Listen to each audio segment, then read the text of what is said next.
But if you, Ayarga, you say we should come, we will come, and the election will take place. Why are you not all there? And I said, I take responsibility. Come to Boku. Say, go back. We'll go and prepare and come. A day before the election, the soldiers moved into Boku with full force that I have never seen before. They stayed that day.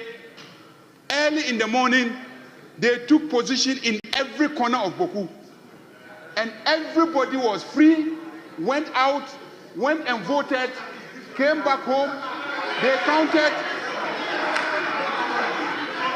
Mr. Speaker,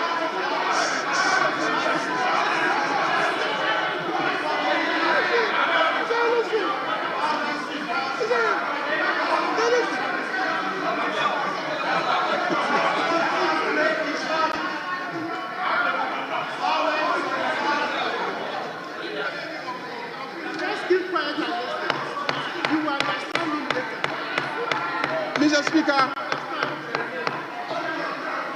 the election in Boku was the most peaceful in the whole of Ghana. The most peaceful election that I have ever seen in my life in Boku was this last election. In the whole of Ghana. Conclude. Oh, ask anybody who is in Boku, they'll tell you.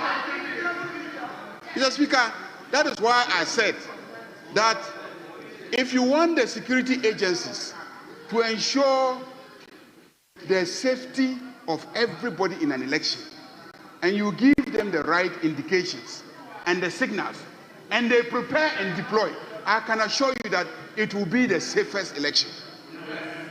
But when you misinform them, and because of the misinformation, they prepare based on what they anticipate, you will find lapses.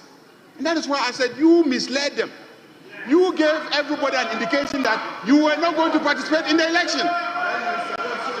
And then behind the scenes, you came and then you were participating in the election. The leadership would conclude at the time debate. That they hadn't deployed in anticipation. Honorable Majority Leader, thank you very much. Honorable Member, conclude.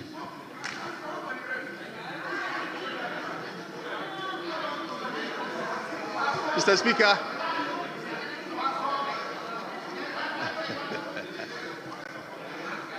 Mr. Speaker, I am happy to know from the leader of the House that the conduct of the elections... Honorable Member, go ahead and conclude your comment. Mr. Speaker, respectfully, Mr. Speaker, my disappointment, my utter disappointment is in the fact that leading members of our government, after the event which we are all lamenting about, went public and endorsed an attack, Mr. Speaker, as if a section of our populace deserve that mayhem to be visited on them. Mr. Speaker, in this House, all that I've heard is a recount of, so to speak, an attribution of a crime to H0ttens, the honorable former member of parliament. But Mr. Speaker, our laws are very clear that if somebody commits even the highest crime of the land, there's a due process to put that person through. And not to hire people to fly in the air to head the chest of a woman on the floor. Mr. Speaker, I think that is very inhuman, to say the least. Mr. Speaker, as we know the law to be, crime does not die. So if the honorable member has committed anything that we deem to be a crime, the proper recourse is in putting her before the law, even as we speak, and we have a government in place. Mr. Speaker, I do not think that we have done well by assaulting her in the manner that we did. And same being applauded by members of the government, Mr. Speaker, I think is very appalling. Mr. Speaker, I am also disappointed by the fact that elements within the party, appointees of government, who in the first place prevented the Electoral Commission from collating just 3 polling stations, collating just 3 police stations. They prevented the electoral commissioner from doing that. Mr. Speaker, how did they do that? Anytime the electoral commissioner was ready to do her work, we found appointees that went on social media and publicly called tax to march to the office of the electoral commission. And in no time, these people, armed to the teeth, sitting on motorbikes, ready to visit mayhem on the EC and the officers there. Mr. Speaker, what will happen? Obviously, the officers of the EC will run through the windows to save their single dear life. And that is how the Electoral Commission had to do the U-turn that they did. I know they are not proud of the decision they took. They are not proud because they had to take it out of, Mr. Speaker, out of force, out of, pressure, enormous pressure being brought to bear on them by government.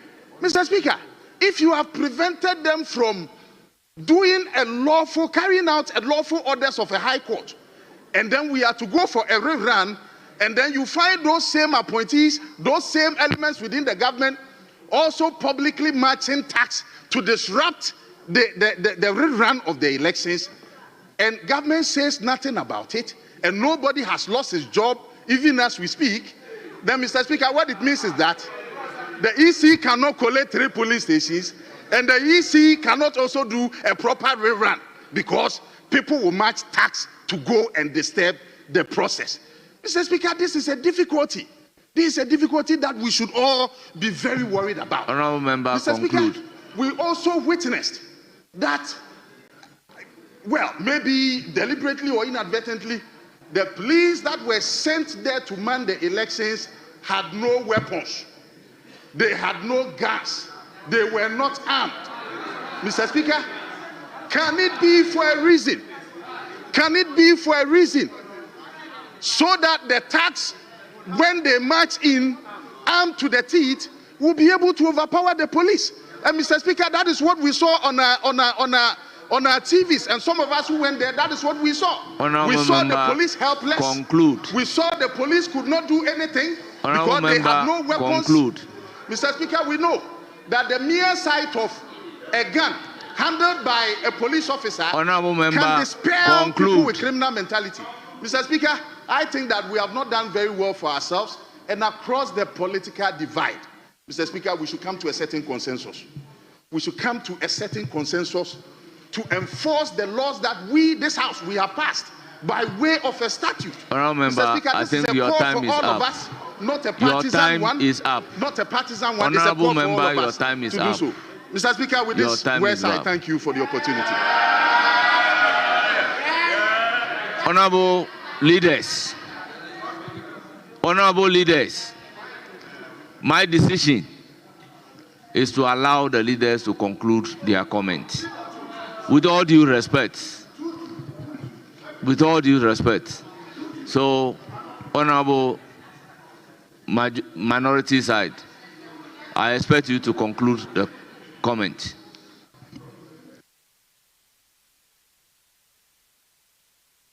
Yes. The leader on his feet. I don't know Yes, if he wants Majority to Leader. carry order of business or he wants.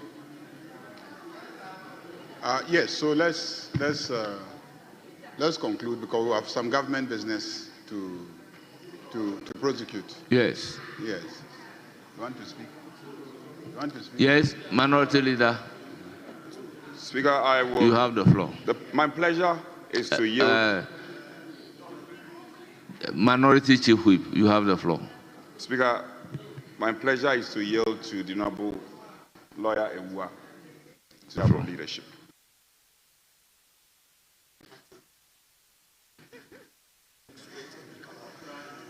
Thank you. Mr. Speaker, all we have heard this evening is it happened in Etiwa, and so it is okay to happen in Ablekuma North. It happened in Tripoli, so it's okay to happen in Ablekuma North. Mr. Speaker, it happened in Ayawa, so it is okay to happen in Ablekuma North. Let us all look into our faces. Today, by the grace of technology, everybody is watching us. Are we as leaders of this country saying that we are ready to practice retributive politics? Is that what we are saying? Are we saying to other children, the many children who are watching us, are we saying to the many children who are watching us that when we promised the people of this country reset, we were going to pursue retributive politics? This is not what you promised. Is this what you promised? Perhaps the people of this country should have been guided. They should have been guided by the fact that you have stated that for you, revolution is in your blood. And so you are going to offer revolution. It is in your DNA. That is what you are going to offer. Mr. Speaker,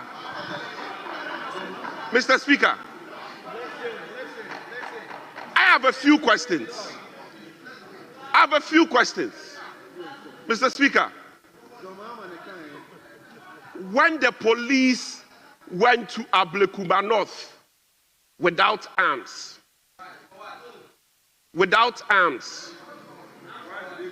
what informed it? Mr. Speaker, when we all agreed to pass the Vigilantism Act, was it a decoy? Was it a decoy to surprise us in the year 2024 elections and subsequent elections? Was it a decoy? Mr. Speaker, that is what it seems now. That when you got us to pass the Vigilantism Act, it was just to surprise us. That is what it seems. You did not approach it with candor, with the same amount of sincerity, with the same degree of sincerity with which we approach the passage of with the Vigilantism Act. Mr. Speaker, we need to bring this to an end. We cannot continue along this path. Mr. Speaker, one day might be a bad day. This thing has been going on for so long. Mr. Speaker, I was in Ablekuma North. I have lived through this in Kumasi when we were always terrorized, were intimidated with macho men from the days of Nana Kwesi Agyeman, who mobilized macho men to snatch ballot boxes using military, using the 64 battalion, infantry battalions, the commandos. We remember all those. We have not forgotten. Mr. Speaker, where are we going to? The CDRs. We have come a very long way. Mr. Speaker, we should agree to end this. Mr. Speaker, the approach requested by the minority leader, Mr. Speaker, is the way to go. Mr. Speaker, having passed the Vigilantism Act, if we don't do anything in the face of it, that law will fall into dissolitude. That law will become useless. Mr. Speaker, this is coming right at the back of the Vigilantism Act.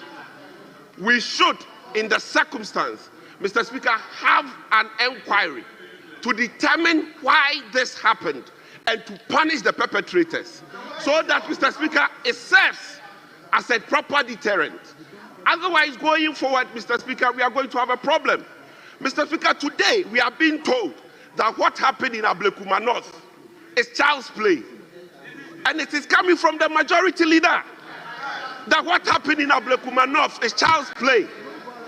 Mr. Speaker, a journalist was slapped. A journalist was slapped. Mr. Speaker, and we are saying that it's child's play. Mr. Speaker, a woman was assaulted, and we are saying it is child's play. Mr. Speaker, we are not surprised. Clearly, from the account of the majority leader, there is a certain orientation towards electoral violence, and so anything is child's play. Mr. Speaker, the children of this country are calling for an end to this. The mothers of this country are calling for an end to this. Mr. Speaker, if this continues, one day we may wear black in this country, and that will not be child's play. Mr. Speaker, enough is enough. Thank you very much. Yes, Majority Leader.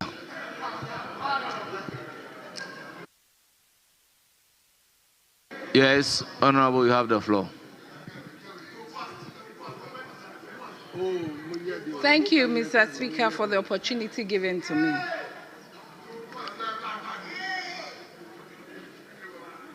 Mr. Speaker, I'm very happy to be here. Yes, to be here as the youngest member of Parliament and to meet the statement made by the minority leader. Mr. Speaker, Ghana is the beacon of democracy. And Mr. Speaker... Yes, Majority Leader.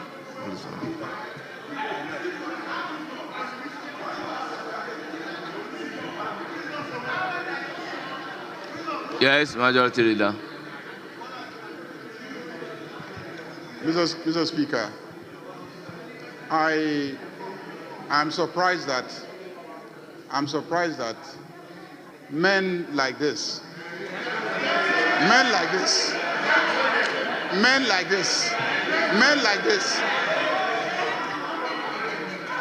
a young lady like that,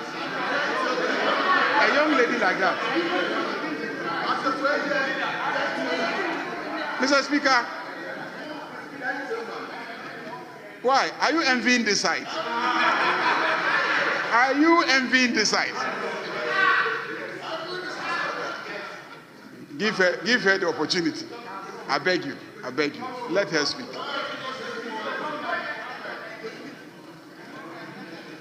Yes, Minority Leader. Mr. Speaker, I've just listened to the leader of government business and our own leader. Mr. Speaker, I've always said in this house that we must be very tolerant and listen to one another. I've always said it. I have also encouraged the backbench. It's been my call to encourage them to participate in the deliberations and also act in a manner that would make it easy to receive cooperation of others. Because, Mr. Speaker, advocacy on this House floor doesn't come easy. It is not easy. It's the reason why some time ago I even suggested that though our standing orders say that we should not read copiously from our notes, at least as a House, we should allow for members to come here with their prepared submissions and read them. Because in advanced democracy, that's what they do. Mr. Speaker, I would call on my colleagues to yield to what the majority leader has just said. However, he who comes to equity must do equity. Therefore, as this side will be quiet to listen to the submissions of our respected lady colleague, I pray that in future, members on the other side, particularly the backbenchers who have gained notoriety. Mr. Speaker, I withdraw that one. Okay, I withdraw. Mr. Speaker, I withdraw it. I withdraw. Mr. Speaker, I withdraw. I've withdrawn. Mr. Speaker, you see, these are matters for leaders, and see the noise you are making. Yet your leader is making an appeal. Would you keep quiet humbly? You see, I'm calling on them to be quiet to allow your lady to speak. Now you are heckling me as a first timer. You see,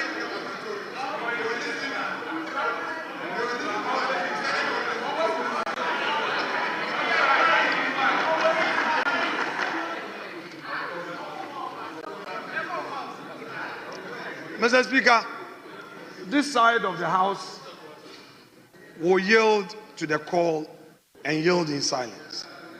But I will plead that in future,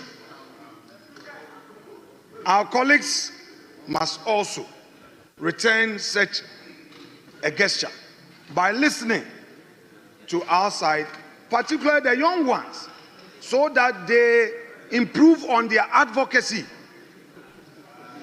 Mr. Speaker, this is a big lesson. Now, Mr. Speaker, it's okay. It's okay. Yes, honorable member, you have the floor. Thank you, Mr. Speaker.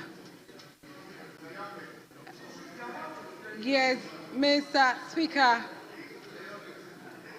indeed, I'm the youngest, but then honorable member, you have the floor.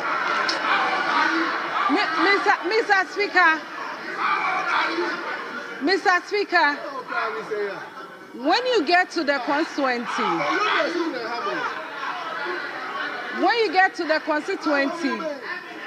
yes, we have honorable majority leader.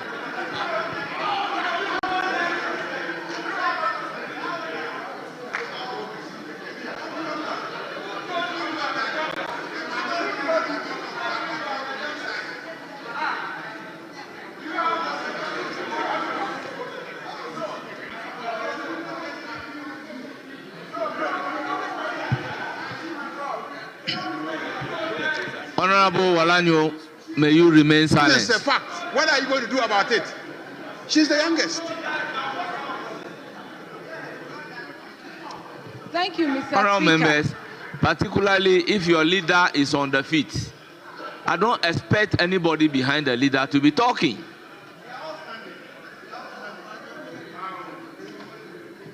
Yes, you have the floor. Thank you, Mr. Speaker. So as I said earlier, Ghana is a beacon of democracy. And Mr. Speaker, during elections, election violence should be condemned. No matter the government, either MPP or NDC. But then what is very important is, Mr. Speaker, we as leaders, our comments before elections, during elections, and after elections are keenly important. And so we need to be extra vigilant in making comments before elections, during elections, and after elections. Mr. Speaker, on this statement of Ablekuma West, Ablekuma North, Mr. Speaker,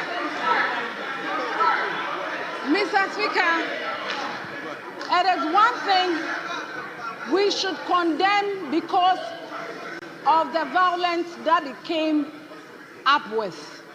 But notwithstanding, we would commend the security forces that came quickly to the aid of the former member of parliament. But this is a call to us as members of parliament, since we are discussing it here, that the anti-vigilant bill that we pass, we should check and amend it. We should tighten up any loopholes in it. Because I believe that if it is being well done, we won't be here discussing this matter. Again, Mr. Speaker, one thing we should also be aware of is what earlier our member of parliament once said, that His Excellency John Dramani Mahama assumed office and is so concerned about these past occurrences. And so when this happened, he quickly came out with a statement, and today we also have a female vice president who she is equally concerned and condemned the violence during this process. And I believe that with what they have exhibited, this Ablekuma North issue that happened and the previous ones will be investigated and justice will prevail. Mr. Speaker, before I end, I would say that members of parliament should be extra careful with their comments, because that is what generates the grassroots to get themselves involved. But don't forget that after those comments, you would go to your house and get someone's innocent kids into this mess, and at the end, some will be arrested, some will be at the hospital, and some would even out of that even die. What do we do? What do we do as members of parliament? And I am very happy that today, the youth, which I'm also part, we are learning from this. Today, because as a former member of parliament, is being read on the floor of parliament. What about the innocent ones? Because they don't have titles, because they are not known outside there. Mr. Speaker, please, I will urge members of parliament, we go out for the elections. We should be careful what we tell our grassroots and people who follow us, not to get themselves involved. And this is a big message to our constituents. No leader, and I repeat, no leader should encourage you to get yourself involved, because at the end, you would find yourself wanting, and the person will be somewhere else. And so, I would thank the maker of this statement. And before I end, it is not only elections, some comments. Today we are talking about female matters. Any comment that would rise harassment, intimidation, it all generates, then piled up and get to this point. But let's not forget that Ghana is a hallmark when we talk about peace and better democracy. Thank you, Mr. Speaker, for the opportunity given to me.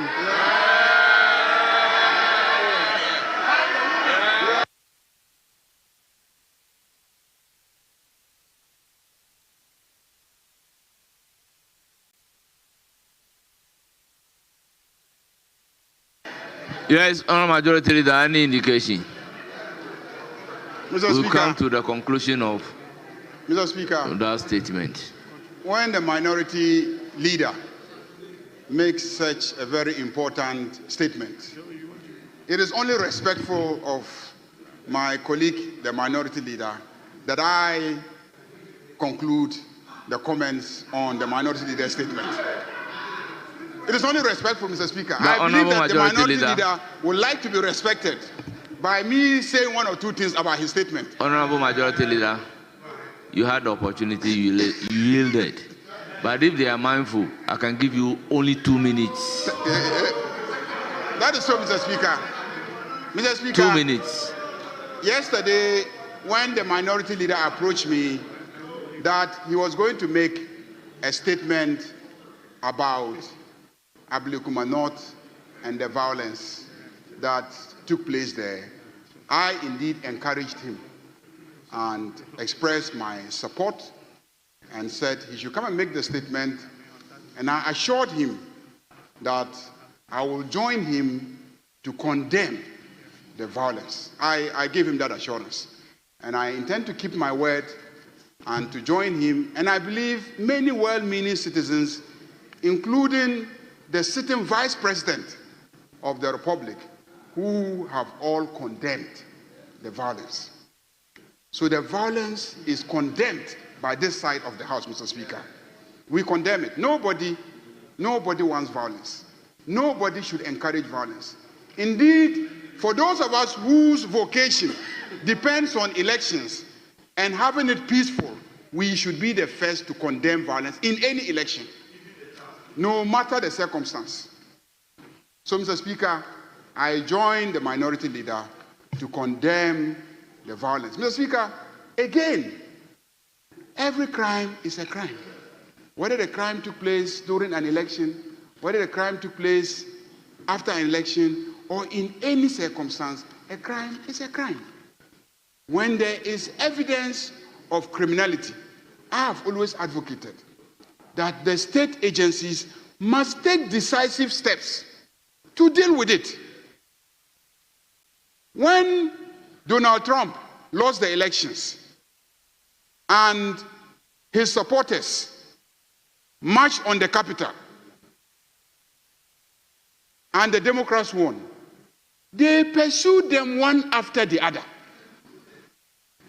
They pursued them one after the other, prosecuted them, imprisoned some, just to send a signal that that kind of behavior is not acceptable in a democracy. So, Mr. Speaker, it is the duty of the law enforcement agencies, if they have evidence of crimes, to pursue it. So I support any call for investigation by the law enforcement agencies. People say probe. What is a probe? They are police officers. It happened within their jurisdiction. It's just 19 police stations. Why can't they investigate what happened, and where there is criminality, deal with it as a simple crime? When we elevate it to commission of inquiry, then parties mobilize behind their various supporters, and we all begin to defend the indefensible. I don't think this is a matter for commissions of inquiry. It's a simple thing. 19 police stations where there was violence, the police know, they were there, they had representatives. Somebody said, oh, they were there, but they were not holding weapons. It's not even commendable for policemen at polling stations to be holding weapons. Normally in elections, the army or those who are holding weapons are at specific locations, vantage points. But the policemen who are at the polling station, they don't wield weapons. You don't. There were cameras, 19 police stations. So we know what happened. Indeed, the incident that we're all discussing, it is captured. There's a video of it. We all saw what happened. We all saw what happened. If we are calling for investigation, let them investigate. If we are calling for prosecution as a house, let's call for prosecution. That's my position on the matter. I'm pleading with you. But again, I said something earlier, and you tried to create the impression that I was speaking ill of the police or security agencies by saying that they were put to sleep. Please, as a political party, be decisive. If you are running an election, run it. If you are not, don't run. Don't run. Mr. Speaker, I have read social media reports of the NPP as a political party taking on their candidate. And I've seen, a press conference, and I've seen the candidate also apologizing for defying her party and participating in the elections. Can they conclude?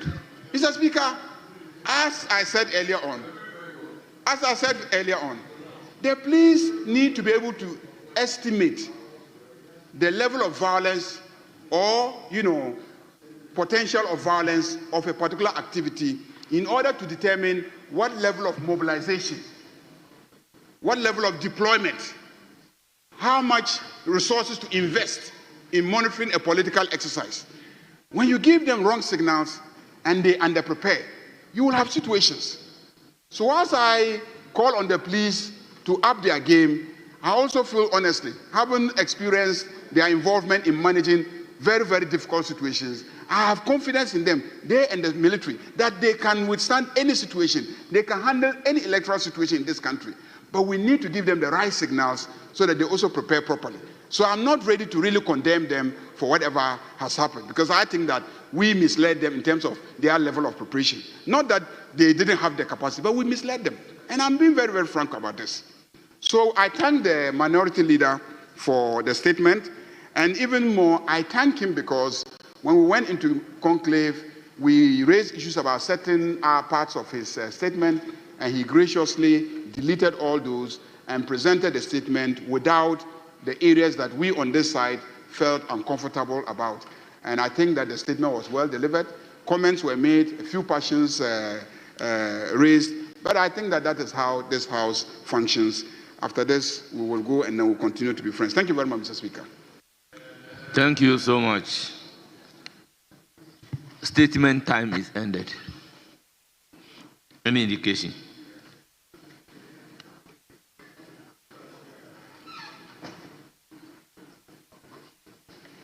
Mr. Speaker, I would like to move on to item 15 on the other paper.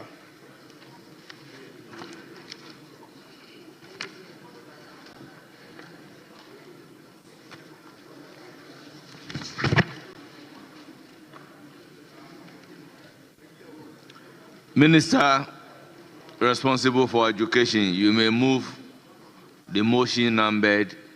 Yes, Honorable Jerry.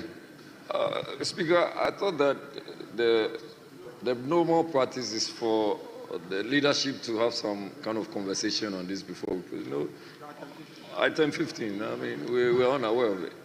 Well, Honorable Jerry Ahmed Shai, we indicated clearly that at conclave it was even agreed that we are not going to take statements from questions.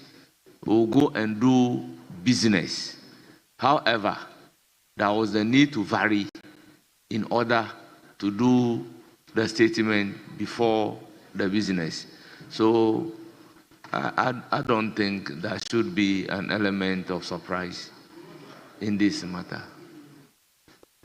I thank you for indulging me, but I was also thinking that looking at the mood of the House and the numbers and the fact that we are quite exhausted, you were going to have this agenda for tomorrow.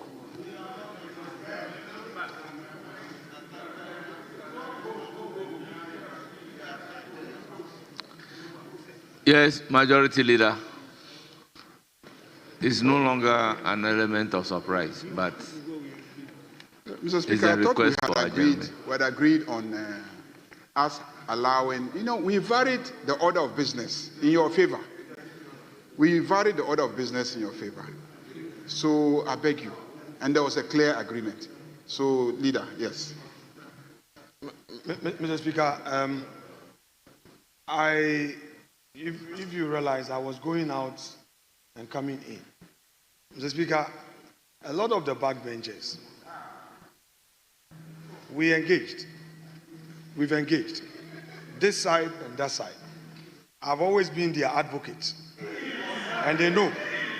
Well, if you don't want me to speak for you, I will resume my seat. I should. Thank you. If you don't want me to speak for you, if you talk, I will sit down. And you perish in silence. Because, Mr. Speaker, I stepped out. Honorable Apak, don't be where you are to intimidate them. Please, there are serious matters. Mr. Speaker, the backbench from both sides engaged me. And they said that the minister was here yesterday. They stayed with him. They did his business for him. Today, he has come again at this odd hour that they should again do his business for him. Am I doing the right thing? Mr. Speaker, Mr. Speaker,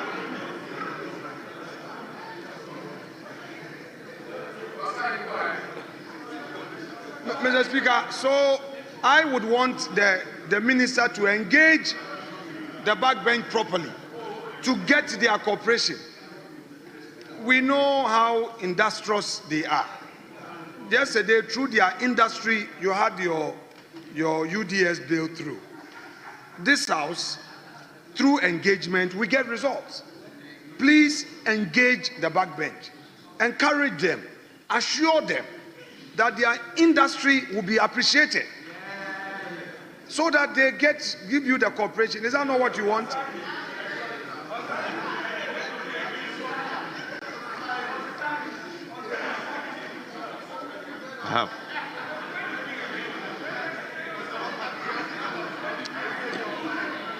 Yes.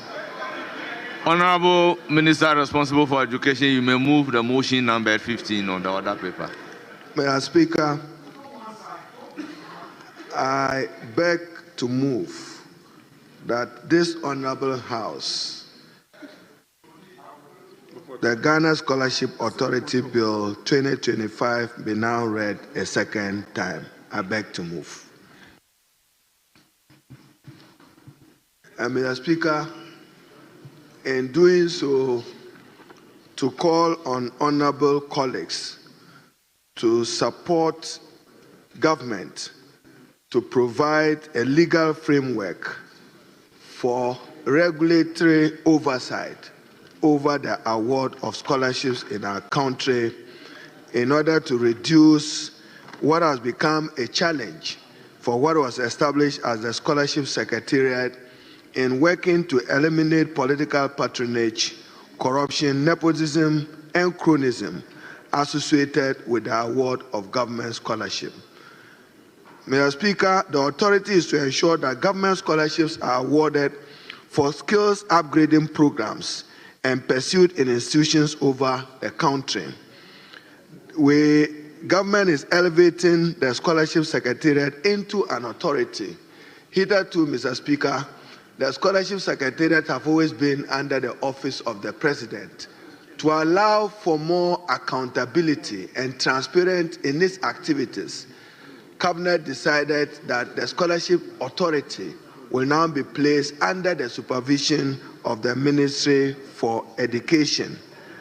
Mr. Speaker, one unique aspect of this bill, apart from the regulatory oversight, is the fact that Parliament itself, appreciating the difficulties the Secretariat was going through due to lack of legislative backing, had an extensive discourse on this matter in a debate calling for reforms of the Scholarship Secretariat as captured in the Parliamentary Hansard 4th Series, Volume 97, Number 50, dated Wednesday, 5th April 2017. Parliament discussed the need for the introduction of a bill in Parliament to regulate the administration of scholarships in the country. Mr. Speaker, before I conclude, let me highlight two important innovations in the scholarship bill. One is to allow for the President of the Republic to award scholarships in promotion of cultural exchanges and for purposes of international cooperation. You may be awarded a scholarship. Another integral part of this scholarship will be a decentralized regime for the administration of scholarships in the country. It will support young persons undertaking undergraduate, postgraduate, PhD. And Mr. Speaker, emphasis will be on merit, and emphasis will be on the human resource requirement of the country to advance the development of our country. Mr. Speaker, in concluding, there would also be the President Scholarship for Excellence. This will not be a matter determined by the political figure or political heads. Every year, when the West African Senior Certificate Exams is conducted, the West Africa Exam Council will make a determination of 10 best students in West Africa and Ghana, and all those 10 students in Ghana will qualify for the President Meritorious Award for Excellence. Mr. Speaker, I beg to move and urge colleagues to support the Ghana Scholarship Authority to provide regulatory oversight for the award of scholarships in Ghana and to work in collaboration with the Student Loan Trust and other agencies of state to ensure that those who deserve scholarship are those who get it. Mr. Speaker, as I'm speaking to you today, many Ghanaian students have just been sent home, some in their final years of study abroad, because of government inability to honor its pledge and to fully pay for the scholarships that were provided them. I beg to move. Thank you, Mr. Speaker. Honourable members, the motion has been moved. The chairman of the Committee on Education may present the report of the committee on the bill. Thank you, Mr. Speaker. Mr. Speaker, I second the motion, and in doing so, Honourable member, this is second reading. You are called upon to present the committee's report. Thank you, Mr. Speaker. Mr. Speaker, I beg your leave to submit the report of the Joint Committee on Education and Public Administration and State Interest on the Ghana Scholarship Authority Bill 2025. Mr. Speaker, I wish to appeal that the Hansard captures everything in the bill as in the report as I present the introduction and the conclusion. But before that, Mr. Speaker, at page 9, item 9, clause 20, I wish to appeal for Hansard to capture it as monies approved by Parliament for scholarships in the Ghana Education Trust Fund formula. Formula was omitted. Mr. Speaker, the Ghana Scholarships Authority Bill 2025 was presented to Parliament by the Honorable Minister for Education, Honorable H0ttens, in accordance with the 1992 Constitution and read for the first time on Wednesday, 9th July 2025. Subsequently, the bill was referred to the Joint Committee on Education and Public Administration and State Interest for consideration and report in accordance with the standing orders of Parliament. Mr. Speaker, the committee recommends that, having scrutinized the bill, proposes the following amendments for the consideration of the House. And in conclusion, we urge all members to support the bill so that we can pass it within the shortest possible time. Thank you, Mr. Speaker. I so submit. Honourable members, pursuant to Standing Order 127, a full debate shall arise on the principles of the bill on the basis of the explanatory memorandum and the report of the committee. The floor is now open. Yes, Honourable former Minister for Youth and Sports. Thank you, Mr. Speaker. Mr. Speaker, for the opportunity to comment on your committee report on the Ghana Scholarship Authority Bill. Mr. Speaker, your committee met the Minister for Education and senior officials from the ministry, and also officials from the Scholarship Secretariat and also Student Loan Trust Fund. Mr. Speaker, the Minister answered a series of questions posed by members of your committee, and the committee made a series of observations on the bill that's presented to the committee. Mr. Speaker, the observation we made include, once this House passes this bill, the Act or the bill will streamline scholarship processes in Ghana, in that going forward, once this bill is passed, programs and courses offered for scholarship that will be given to students in foreign countries or abroad will only be offered for students who are courses which are not offered in Ghana. Mr. Speaker, the other observation we made has to do with funding. We observed that the major challenges for the Scholarship Secretariat has to do with funding, but the ministers answered the committee's queries, that there are various other sources that, once this bill is passed, those sources will come into place so that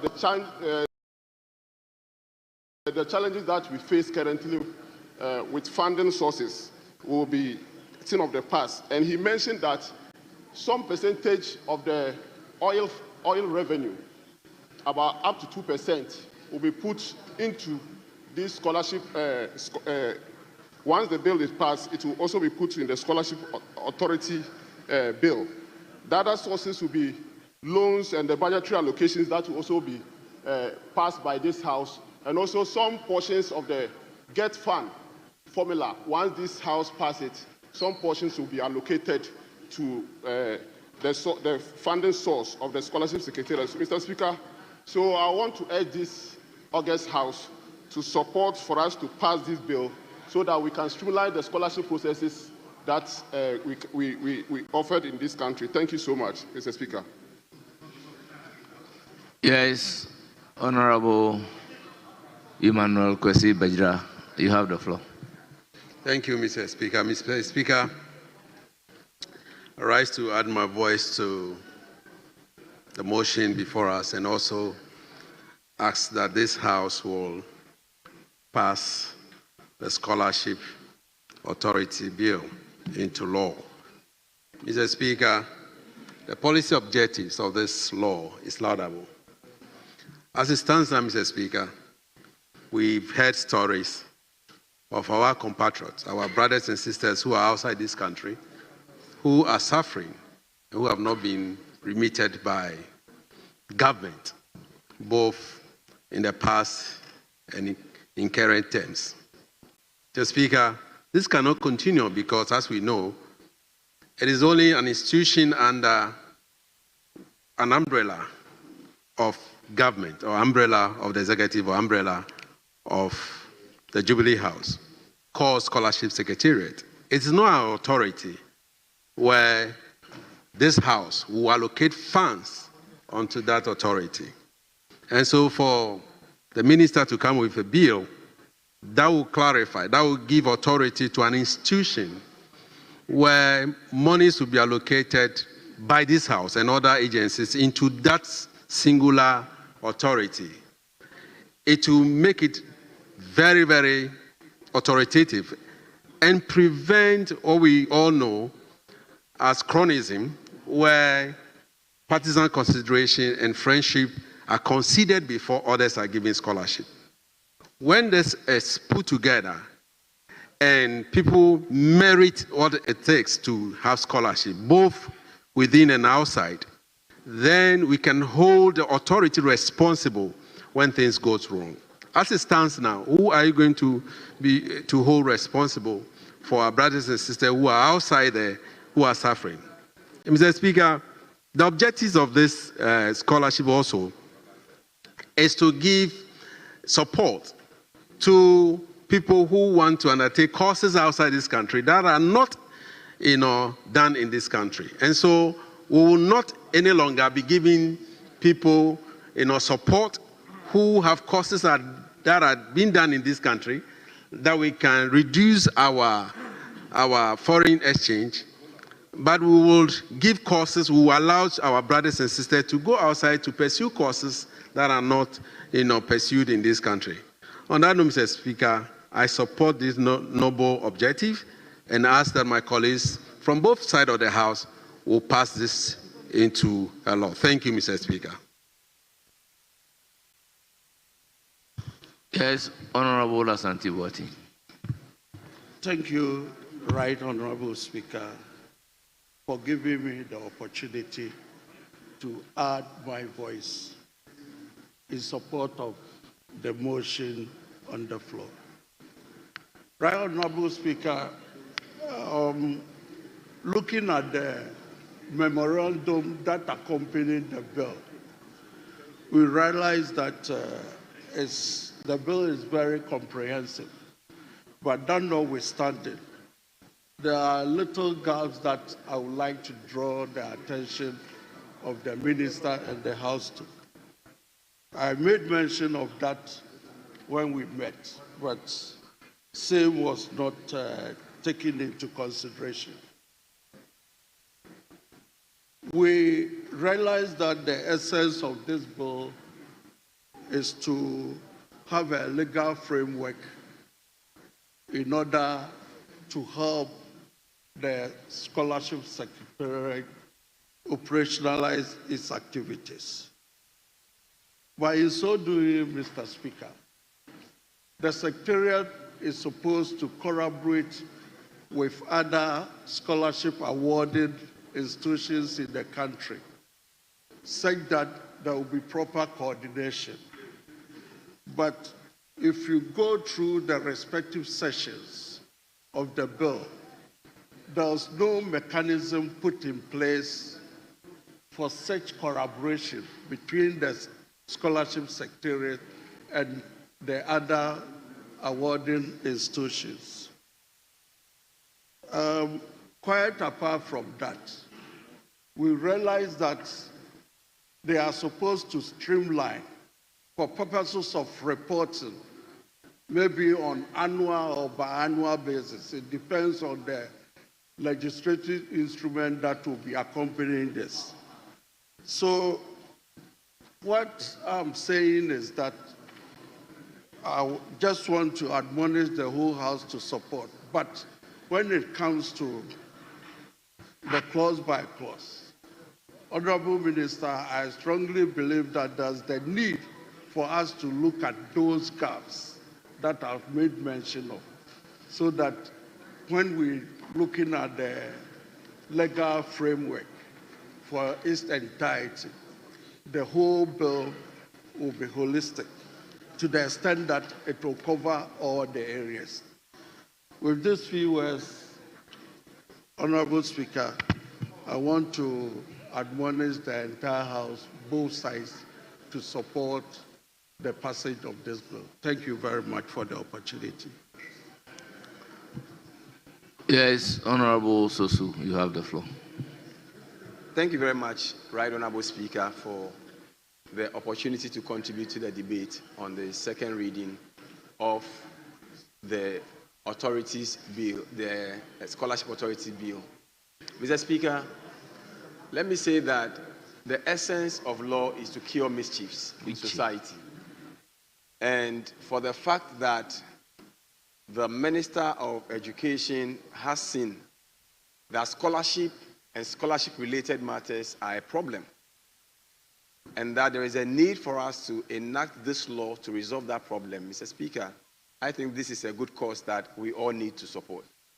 Mr. Speaker, in the last 4 years, there are many of us who have attempted to either lead a constituent to assess scholarship from Scholarship Secretariat. And Mr. Speaker, it would marvel you the kind of challenges you go through to assess scholarship from the Scholarship Secretariat. And Mr. Speaker, it got to a time at a very personal level, you realize that you have to sometimes even pay, because if you cannot pay, you can't get scholarship. Mr. Speaker, it became a source of business for some people. And Mr. Speaker, the only way we can resolve this matter so that moving forward, there will be certainty in administration of scholarship, particularly for our brothers and sisters who are abroad. Mr. Speaker, I believe that that is the essence of this law. Mr. Speaker, as we speak now, as a member of the Foreign Affairs Committee, I know on authority that there are still a lot of students who are calling on the ministry and people to intervene because they are locked abroad and they are not having funding. And so, Mr. Speaker, I call on this House to support this bill so that we can enact an authority that will have a dedicated fund to take care of our scholarship and streamline scholarship in Ghana. That way, we can resolve this very important problem. Thank you, Mr. Speaker, for the opportunity to contribute to the debate. Yes, Honorable Dr. Asamoah. Mr. Speaker, I rise to support the passing of this bill into an act to support the way we give scholarship to our nationals. Scholarship could either be given to people based on need or based on excellence. Mr. Speaker, what this bill is seeking to do is to strengthen meritocracy so that scholarship can be given based on merit and also based on need and financial circumstances of a Ghanaian student. Mr. Speaker, not only that this bill will also strengthen meritocracy, but also will target national development. In focusing on STEM education, as the Minister of Education explained, that based on our national direction, this authority will focus on giving scholarship, especially for those that will be going out of country. We will be giving scholarship to embark of training that will come back to improve on our economy. And in so doing, Mr. Speaker, we will also have a well-financing source that will ensure continuous implementation of our scholarship system. It's quite unfortunate, maybe some students might be locked up out of country and we might not have a continuous funds to take care of them. So for me, if we have an act and an authority that will ensure that our students are taken care of wherever they are. We will not be worried and will not be finding ourselves wanting whether these students can continue their education or can continue where they are. So, Mr. Speaker, one of the things that was a bit of a concern to the committee was the funding source, the percentage of our oil revenue that will be focusing on this scholarship system. And we believe that this House will make some decisive decision to make sure there's a continuous stream of funding to the authority for its functioning. Then also, Mr. Speaker, one other thing, we believe this act is a start because we realize that there are scholarship system within other agencies of the government that is also taking funding from the consolidated fund, and we believe that even as much that it will be very difficult as a start to realign all government scholarship, and the emphasis is on government scholarship, which is coming from the consolidated fund or public funds, should be properly realigned so that we do not have people double dipping. And as such, the committee encouraged that during the implementation, there should be a central system that will allow us to track each one of us that is benefiting from this scholarship system. Mr. Speaker, with these few words, I'd like to support the passing of this bill into an act so that we can properly establish a scholarship authority. Thank you, Mr. Speaker. Yes, Honorable Chieftaincy. Thank you, Mr. Speaker. Mr. Speaker, I think this bill is very, very important in this nation. This scholarship has helped a lot of people. It has also affected a lot of people in this country, especially those outside. When you are outside and then you know that you have awarded scholarship, and then at the end of the day, the money is not coming. That's the only hope you have. It makes it difficult for you to survive. So that's very, very disadvantaged part of this scholarship scheme. So, Mr. Speaker, I think anytime you are awarding any scholarship to somebody, make sure you'll be able to fulfill the promise, because that frustrated a lot of people. Therefore, it's good to come up with this bill to assist our case, our wars, our people outside. There are a lot of cries that we had so many years that they are not paying. So I think with this collaboration, if we're able to govern it well, it will help all of us. Because some people are so poor that are very good academically, but they don't have support. So if they have this scholarship, it helps them to go afar. So, Mr. Speaker, with these few words, I think it's very good for us to come other institutions that are governed with a scholarship to help our own case to going forward to do their best as they can so that they will not be frustrated. Thank you, Mr. Speaker. Yes, minority leadership. Speaker, a right to speak in line with Order 167. And let me start off by commenting